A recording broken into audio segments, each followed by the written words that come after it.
今時今日啦有好多人會提出咦應該係嚴格啲咁樣去教小朋友啊，定還是俾多啲空間去教個小朋友喎？咁好啦，作為父母咧，第一件事你要考慮嘅就係你自己成長嘅過程係點啦。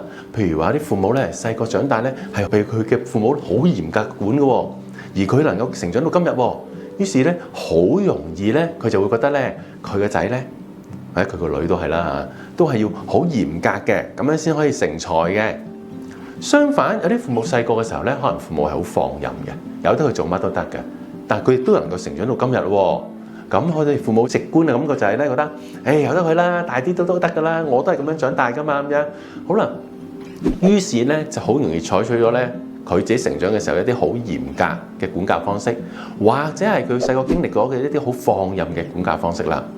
然而咧，我哋都明白咧，管教呢個方式咧係睇兩個人㗎嘛，一個係父母，咁另一個就係個小朋友啦。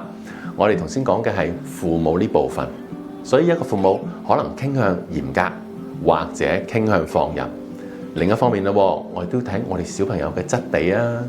有啲小朋友可能佢係需要一啲嚴格，多啲方向，佢表現得好啲嘅。但係有機會咧，有部分嘅小朋友咧個性格或者個質地咧就係咧佢需要空間嘅。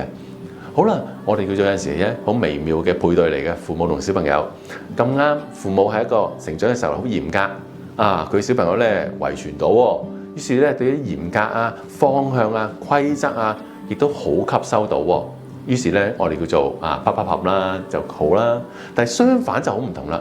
個小朋友咧可能係需要空間，但係父母咁嚴格咧，於是小朋友咧個脾氣就多咗啦，情緒多咗喎。好啦，脾氣多咗，情緒多咗，就唔達到一個嚴格父母嘅標準啦。於是就要再嚴格啲啦。好啦，咁樣就好傷害一個親子關係嘅。調翻轉頭都係嘅，一個好放任嘅父母。個小朋友都好放任喎，咁當然好啦，大家都開開心心，好嚮往啲自由嘅空間啦。咁但你話唔係啦，個小朋友咧好需要方向，好需要指示，好需要咧去街住佢嘅喎。點知父母好放任喎，於是令到個小朋友咧好多時好緊張啦，因為佢唔知點算啦。好多時咧，咦呢度係咪咁㗎？可能父母同佢講話，呢度點點嘅。於是個小朋友咧自己就好不安，好擔心。於是咧形成到咧，到小朋友就好多時咧流眼淚唔開心因為父母冇嘢方向佢啊嘛。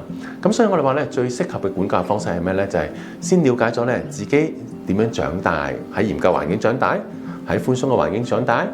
然後咧有陣時都睇下自己小朋友喺生活裏邊佢係需要多啲方向嘅，定還是唔係啦？佢需要啲空間去摸索，咁樣從中咧。我哋叫做親同子嘅調整咧，先會有個最好嘅管教方法嘅。